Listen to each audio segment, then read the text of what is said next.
Good evening all the students. Today we are going to deal with the module number 6 of the subject GTU 4th semester Civil Engineering Societal and Global Impact. As far as we have concluded two modules, module number 2 and module number 3. Module number 2 was related with the civil engineering structures and futuristic vision of civil engineering. We have studied about the ancient and modern civil engineering marvels as well. In the module number 3, we have studied about the energy generation, water provisioning, sustainability, infrastructure and different aspects.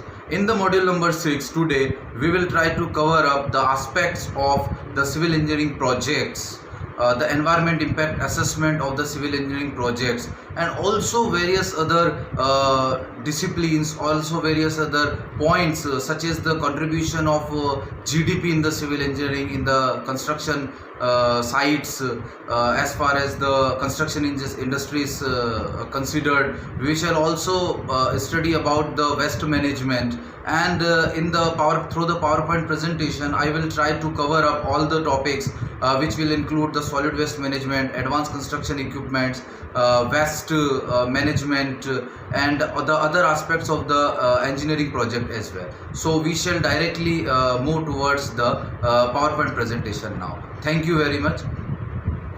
Good evening all the students. Today we shall cover this module number 6 under the subject Civil Engineering Societal and Global Impact. Actually this subject has been introduced by the GTU as a non-technical subject with all the technical details and technical aspects. In this module number 6 we shall go through the definition of sustainability, innovations in civil engineering, GDP contribution as per the construction point of view, and various other domains as there. In this particularly module number 6, we shall also go through the innovations going on in the field of civil engineering, and we shall also discuss about the various definitions going through in the detail. Already I have plotted the lecture sheets and PowerPoint presentation to you. I think you have referred and gone through it. And as I have told that in the last days during the term work, I shall plot this video just for your quick reference about the module number 6. As we all know about the syllabus of the GTU, and as per the curriculum, 2 lectures per week is mentioned as per the curriculum, and we have all covered the module number 2 and module number 3 earlier in the classroom as well as through the Google link as well, in which the summary of the modules have been given through the video lectures. Also the module number 2 and module number 3 have been covered in class as well, but as the time of quarantine is going on, we shall try to cover up module number 3 and module number 6 especially through the Google Classroom or the YouTube videos.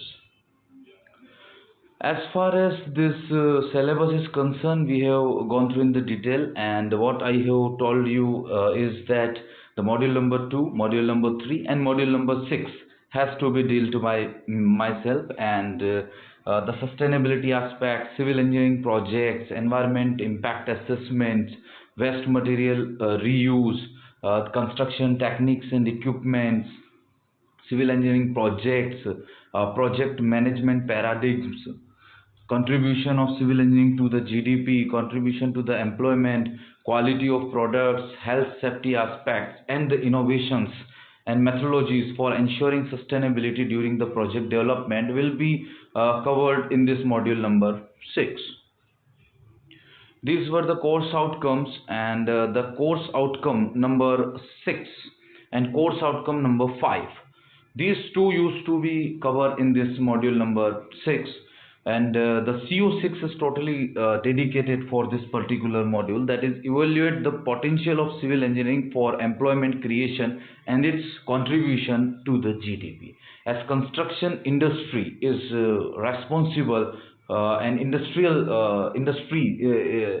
sector is responsible for the most of the contribution in the GDP, so this module has its importance.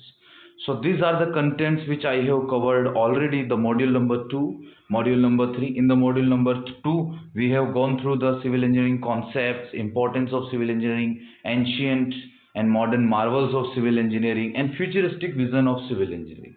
In module number 3, we have gone through the infrastructure, different type of aspects of infrastructures, its components, its systems, its elements, and futuristic system use, energy generation methods, water provisioning methods, telecommunication needs, and also we have gone through the awareness of the various codes and standards. Some assignments have been floated to the students to solve.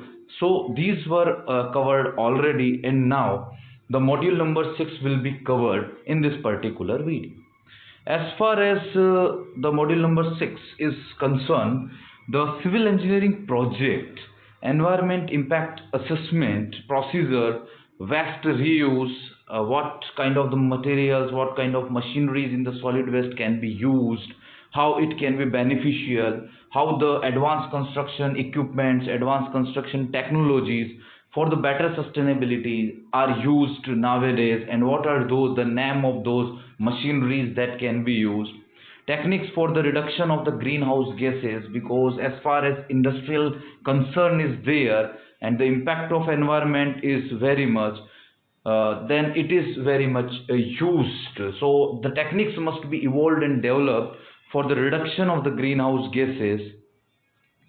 New project management paradigms and the systems such as lean construction, the use of lean construction, it is also included in this domain, in this module. Then contribution of civil engineering and particularly the construction based industry to the GDP.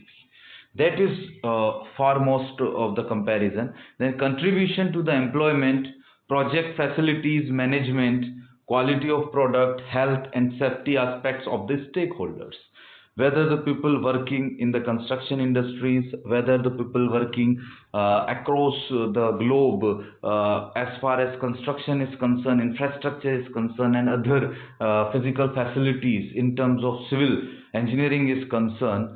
So what are the major health and safety aspects of those people? Then innovations and methodologies for ensuring the sustainability during the project development has to be mentioned. So this is the module number 6. I have renamed it as Civil Engineering Projects and Safety. So these are the subtopic details which we have discussed. So we will not go in that much detail for this particular subtopic details. In short, we shall go through the project definitions, environment impact assessment, waste analysis, techniques used, how the project management comes, contribution of GDP, quality of product, and health and safety perspectives. So civil engineering projects. Civil engineering projects includes the construction, development, execution of the structures of buildings mentioned in the below following domain. As far as civil engineering is concerned, it is a broad domain branch in which various subdomains are there, such as structural engineering, buildings, knowledge, transportation engineering, geotechnical engineering, water resources, water and wastewater engineering, related structures, planning and management, surveying is also there, construction planning and management is there, urban planning is also there. So there are various subdomains or various infrastructures related subjects, subdomains are also included in the civil engineering project. So civil engineering project actually includes the development, construction, execution, planning of all these projects. Environmental impact assessment. Environmental assessment EA is the assessment of the environmental consequences, may be positive or negative, of a plan, policy, program, or actual projects prior to the decision to move forward with the proposed action. In this context, the term environmental impact assessment is usually used when applied to actual projects by individuals or companies, and the term strategic environmental assessment applies to policies, plans, programs, most often proposed by organs of the state. It is actually a tool of environmental management, forming a part of project approval and decision making. Environmental assessments may be governed by rules of administrative procedure regarding public participation and documentation of decision making, and may be subject to judicial review as well. As far as this environmental impact assessment study is concerned, so there are various domains such as soil conservation, land use, air pollution control, air quality monitoring, water pollution control, ecology and biodiversity, noise and vibration, socio-economic sector, hydrology, groundwater and its conservation is also included, geology, risk and hazard management, solid waste and hazardous waste management is also included in this environmental impact assessment study. These are the domains which are concerned while referring to the environmental impact assessment. What is going actually in the environment, whether the ambient environment or surrounding of a particular civil engineering project is going through, then what is its environmental impact assessment. So these studies are carried out as for these domains mentioned. The purpose of this assessment is to ensure that decision makers consider the environmental impact when deciding whether or not to proceed with a project. The International Association for Impact Assessment, IAIA, defines an environmental impact assessment as the process of identifying, predicting, evaluating, and mitigating the biophysical, social, and other relevant effects of development proposals prior to major decisions being taken and commitments made. EIAs are unique in that they do not require adherence to a predetermined environmental outcome, but rather they require decision makers to account for environmental values in their decisions and to justify those decisions in light of detailed environmental studies and public comments on the potential environmental impacts. These are the potential for feedback and learning, potential for consultation of the participants. This is actually the follow through, or this is actually the flow chart by which this particular EIA can be seen.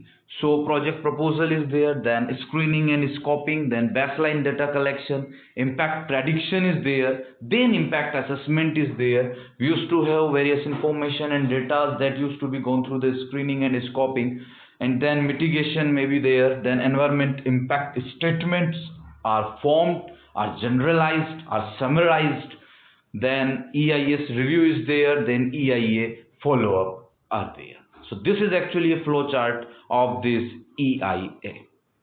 Now another important topic is there, that is the waste and efficiency increase, and apology for the spelling mistake in the efficiency here.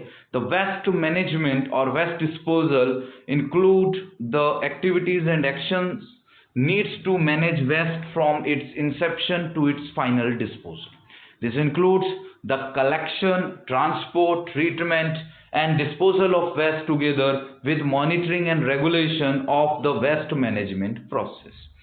So waste management does not include just to collect the waste and to manage it. It is actually an art and science of distributing and managing the waste as an overall impact, where we have to do analysis, where we have to do the collection, whether we have to provide treatment as well, where we have to separate and segregate the waste as well.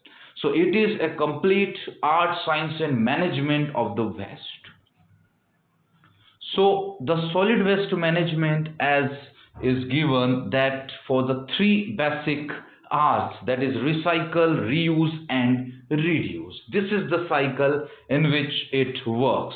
So waste collection is there, then waste segregation is there. The waste must be segregated at the time of the source. Researches and various research papers, literature, survey has outlined this fact that the waste must be segregated and separated at the initial point or at the initial source itself. It must not be segregated at the last.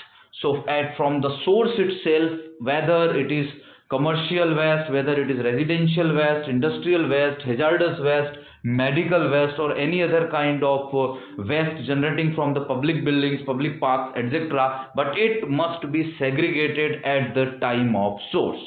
So waste, it may be solid, liquid, or gas, and each type of different type of waste have to be segregated at the time of its collection only. Waste is produced by human activity, the extraction and processing of the raw materials. So waste management is intended to reduce adverse effects of the waste on human health, the environment, or aesthetics. Waste management practices are not uniform among the countries, regions, and residential and industrial sectors can take different approaches. A large portion of waste management practices deal with municipal solid waste, which is the bulk of the waste that is created by household, industrial, and commercial activity. The waste hierarchy refers to the three R's actually. As I earlier told, these are reduce, reuse, and recycle, which classify the waste management strategies according to their desirability in terms of waste minimization. The waste hierarchy is the cornerstone of most waste minimization strategies. The aim of the waste hierarchy is to extract the maximum practical benefit from the products and to generate the minimum amount of end waste. The waste hierarchy is represented as a pyramid because the basic premise is that policies should promote measures to prevent the generation of waste. The next step or preferred action is to seek alternative uses for the waste that has been generated, that is by reuse. The next is recycling, which includes composting. Following this step is material recovery and waste to energy. That is the final. And the final action is the disposal in landfills or through incineration without energy recovery. This last step is the final resort for waste which has not been prevented, diverted, or recovered.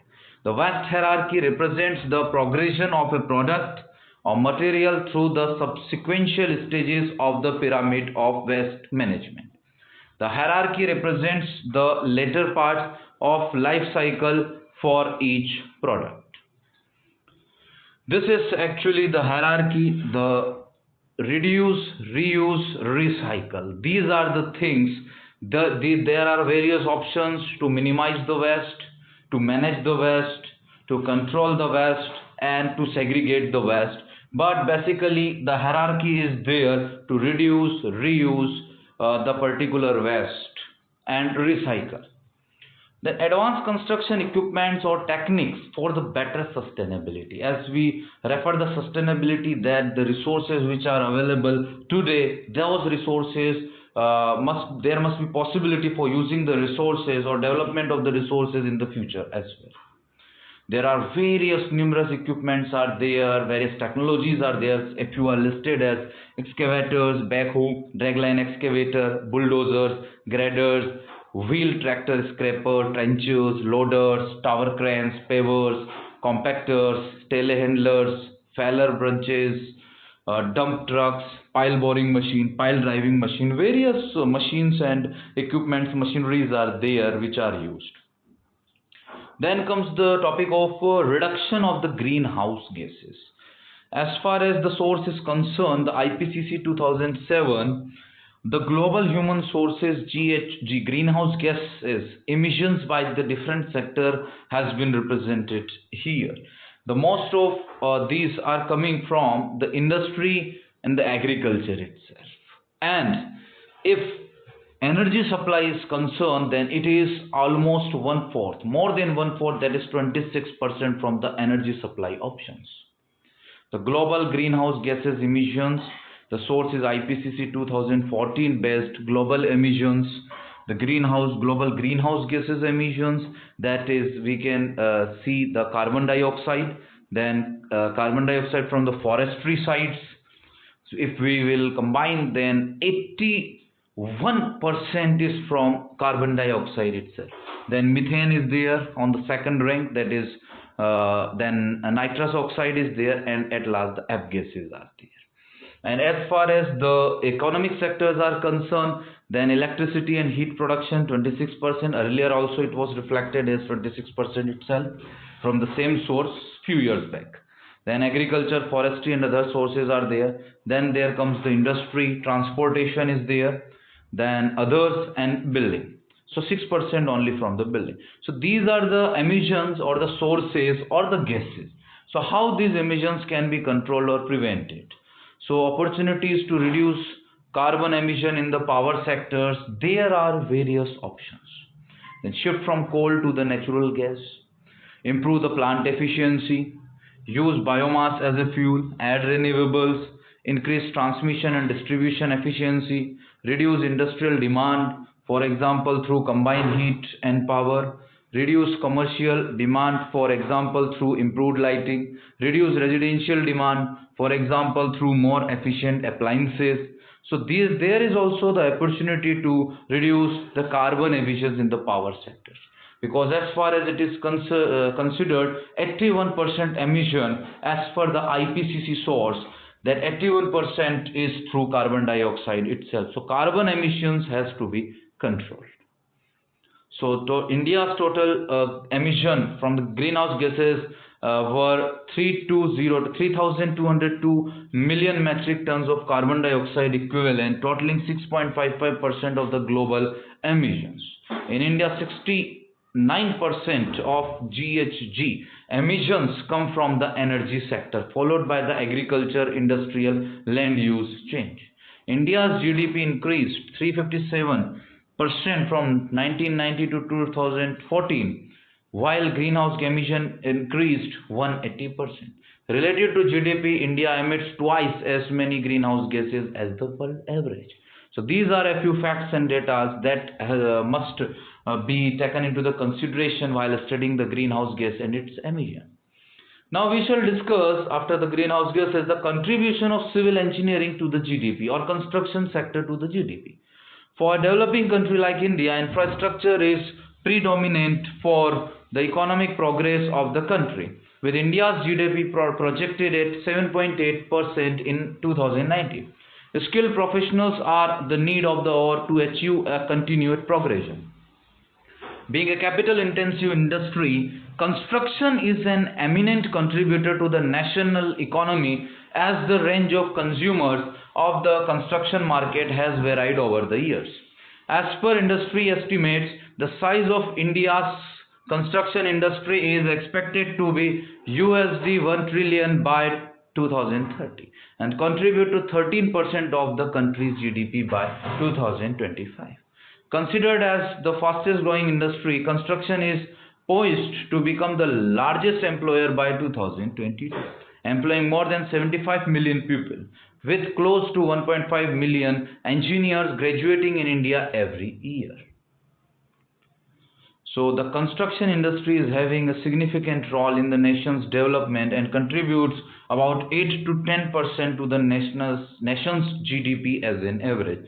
These are a few facts and data, those can be seen, and if you will see, the average is around 2,400 or 2,500 is the average. When you will see, the source is actually the trade in economics that the reference, the site has been taken. Then elements of quality. Whenever the quality is considered, then the quality is there whenever, so the objectives, time and the requirements, all these must be considered. The elements of the quality, the basic elements are quality characteristics, quality of design and quality of conformance. So quality for quality assurance and quality control, these are there.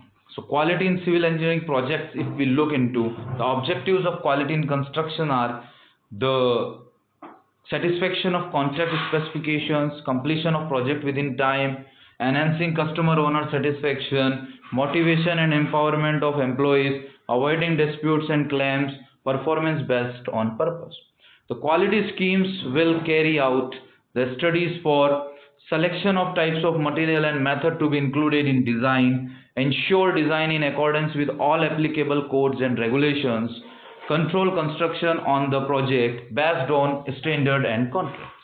So quality assurance in a construction it is important. Quality assurance are certain schemes that is implemented in construction in order to maintain the standard or the quality of the work in a consistent manner. Quality assurance forms the integral management system in a construction company. The companies generally will have a quality assurance chart that will specify various checks at different levels. In general, quality assurance plan will involve training programs for workers and employees, sufficient safety program, efficient procurement system to obtain quality resources and suppliers, reward scheme for innovative works, a competitive career progress scheme. Quality control in the construction. Quality control in construction involves periodic inspection of the construction activities and facilities in order to meet the desired standardization as per the contract. Quality control is undergone by the team of quality control engineers or special trained teams. Quality control focuses on setting and practicing specific standards for construction, determining the deviations from the standards, bringing and taking corrective measures to reduce variation, standard improvement with the time. Now, if we consider these health and safety aspects for the stakeholders, then there are various aspects which are being considered as these health and safety aspects. Those are recognition and rewards, employee engagement, subcontractor management, training and competence, risk awareness, management and tolerance, learning organization, human performance, transformational leadership, shared values, beliefs and assumptions, strategic safety communication, just and fair practices and procedures used in any construction industry. Regarding the health and safety aspect, owner's role is very much important. Whether the owner may be the builder or a particular general manager of that particular construction project, so the health and safety aspects are being considered very much important. The factors affecting the construction project quality or safety is, there are various factors are being considered, in which project requirements, construction organization is important, quality teams must be there, the participation of the team members must be there. So those are the key points related to the safety and health aspects. Health and safety are to be considered and must not be neglected at the construction sites. Then innovations and methodologies for ensuring sustainability during project development. Sustainability is defined as the desire to perform activities without any depletion of resources or bringing any harmful effect on the environment. Practicing sustainable construction methods will help avoiding harmful effects from construction activities. Construction involves activities like use of building materials from various sources, use of machineries, demolition of existing structures, use of green fields, cutting down of trees, etc., which can impact environment in one or more ways. Civil engineering field, being the major part of the economy, it is very essential that sustainable construction practice dominate the past followed conventional construction practice and methods. Need for sustainable construction. Construction has a direct impact on the environment due to the following reasons, such as generation of waste materials, emissions from vehicles, machinery, noise pollution due to use of heavy vehicles and construction machinery, releases of waste and pollutants into water, ground and atmosphere. Sustainability assessment of construction projects is essential to the fact that it does not create any harmful effects to the living ecosystem while optimizing the cost of construction. This is to ensure the availability of resources for the future generations. Insurance of sustainability in construction. The following mentioned point depicts that the biodiversity enhancement, support to the community, effective use of resources, pollution reduction, creating healthy environment and the process management. These are the various factors which will look into the insurance of sustainability in the construction site. Various innovations and sustainability are there. For example, few of the terms and few of the researches which are being looked into since a few time, those are which are being considered as innovations including sustainability in the construction or civil engineering side are self-healing concrete, thermal bridging, photovoltaic glaze, kinetic footfall, kinetic roads, predictive software, 3D modeling, modular construction, cloud collaboration, asset mapping. These are the various key points which we have gone through related to the module number 6. Any kind of queries you can raise, or you can also show your queries on the Google Classroom. Thank you very much for listening quietly, and keep yourself at home, stay safe, and please follow the practice of self quarantine. Thank you very much.